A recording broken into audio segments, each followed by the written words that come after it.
मोकामा से राजद के बाहुबली विधायक अनंत सिंह को लदमा स्थित अपने पुश्तैनी घर में AK-47 और ग्रेनेड रखने के मामले में कोर्ट ने 10 साल की सजा सुनाई है।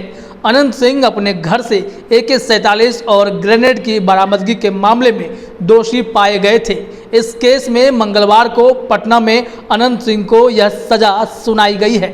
पुलिस दावे पर मामले की सुनवाई पूरी होने के बाद अनंत सिंह दोषी करार दिए गए थे और अब MP MLA कोर्ट ने इस केस में अपना निर्णय सुनाया है।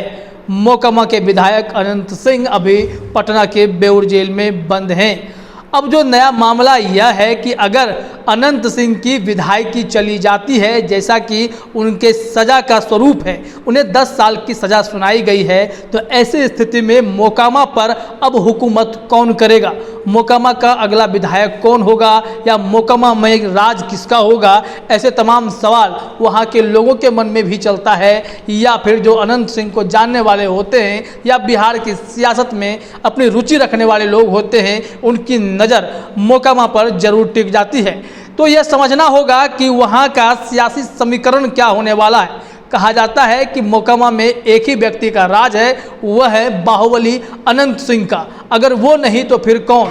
तो आपको याद होगा कि अनंत सिंह जब भी ऐसे विवाद में फंसते हैं या जब चुनाव लड़ रहे होते हैं तो उस वक्त कोई ना कोई केस उनका खुला हुआ होता है। ऐसे में उन्हें खुद आशंका होती है कि क्या मैं चुनाव लड़ पाऊंगा, क्या मेरा नॉमिनेशन है वो कैंसिल हो जाएगा। ऐसी स्थिति में वो क्या करेंगे? तो इसका उन्होंने एक काट हमेशा से तैयार कर रखा है, जो काट है उनकी पत्नी नीलम देवी। जी हाँ, विधानसभा चुनाव जब 2020 में हो रहे थे तो उस वक्त भी निर्दलीय प्रत्याशी के तौर पर मोकामा से उनकी पत्नी नीलम देवी ने नॉमिनेशन कर रखा था। आपको बता दें कि नीलम देवी उस विकल्प के तौर पर देखी जाती हैं जो वहां पर अनंत सिंह की जगह पर एक पपेट पॉलिटिक्स कर सकती हैं।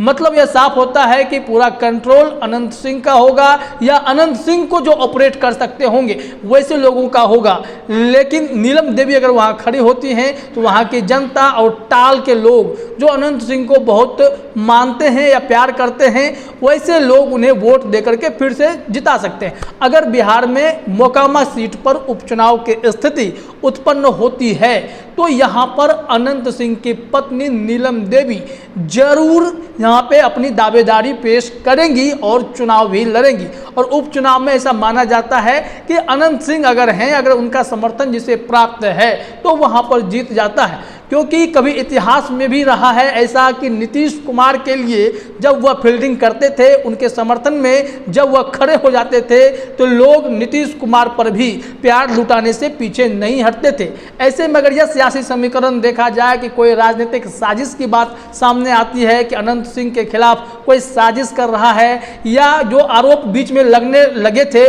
खुद अनंत सिंह ने लगाया था कि ललन सिंह, नीरज कुमार, RCP सिंह, तमाम ऐसे लोग इनके पीछे पड़े हुए थे, उन लोगों ने ही इन्हें इस केस में फंसा दिया है। तो क्या यह सीट खाली होने के बाद जदयू से कोई उम्मीदवार अगर खड़ा होता है तो क्या वही जीतेगा? लेकिन ऐसा माना जाता है कि मोकामा में हुकूमत तो सिर्फ अनंत सिंह की ही चलती है। ऐसे में अनंत सिंह की जगह उनके पत्नी नीलम देवी खड़ी होती हैं तो फिर उनकी भी जीत उतनी ही सुनिश्चित मानी जाती है जितना कि अनंत सिंह की जीत हमेशा से देखी जाती रही है।